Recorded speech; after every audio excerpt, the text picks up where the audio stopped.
இன்றைக்கி பார்க்க போகிற ஸ்டோரி சிங்கமும் ஆட்டுக்குட்டியும். ஒரு காட்டில் ஒரு பயங்கரமான சிங்கம் வந்துச்சான். அந்த சிங்கம் வந்துச்சுனாலே அங்கே இருக்கிற எல்லா அனிமல்ஸும் பதறி அடிச்சுட்டு போய் ஒளிஞ்சிக்குமா. ஒரு சிங்கம் இறை தேடி வந்துட்டு இருக்கும்போது எல்லா அனிமல்ஸும் போய் ஒளிஞ்சிக்கிச்சிங்களாம். ஒரு சின்ன ஆட்டுக்குட்டி மட்டும் ரொம்ப தைரியமாக அங்கேயே நின்றுட்டு இருந்துச்சான். அந்த சிங்கம் போய் அதுக்கிட்ட, என்ன எல்லா அனிமல்ஸும் போய் ஒளிஞ்சிக்கிட்டாங்க, நீ மட்டும் எப்படி இவ்வளோ தைரியமாக இங்கே நின்றுக்கிட்டு இருக்க அப்படின்னு கேட்டுச்சான். ஏன்னா நீங்கள் என்ன மாதிரி குட்டியாக இருக்கிற ஆடெல்லாம் சாப்பிட மாட்டீங்கன்னு எனக்கு தெரியும்.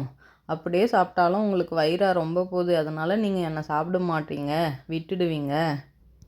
நீங்கள் ரொம்ப நேர்மையான சிங்கம், அதனால் என்ன மாதிரி குட்டி பசங்களெல்லாம் ஒன்றுமே பண்ண மாட்டீங்கன்னு எனக்கு தெரியுமே அப்படின்னு சொல்லிச்சான். அந்த சிங்கமும் ஆமாம் நான் உன்னை ஒன்றும் பண்ண மாட்டேன் தான் அப்படின்னு சொல்லி அந்த ஆட்டுக்குட்டி கூட ஃப்ரெண்ட் ஆகிடுச்சான். சிங்கமும் ஆட்டுக்குட்டியும் ஜாலியாக விளையாடி நின்றுச்சிங்களா. அதை பார்த்து மற்ற குட்டி விலங்குகள்லாமும் வந்து அவங்களோட சேர்ந்து ஜாலியாக விளையாட ஆரம்பிச்சிச்சான்.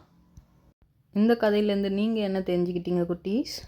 ஆடு தன்னோட புத்திசாலித்தனத்தால் அந்த சிங்கத்தையே வென்றுடுச்சு. மாதிரி தான் நமக்கு ஏதாச்சும் ஆபத்து வந்துச்சுன்னா கூட அதை எப்படி சரி பண்ணுறதுன்னு பார்த்து புத்திசாலித்தனமாக காப்பாற்றிக்கணும்.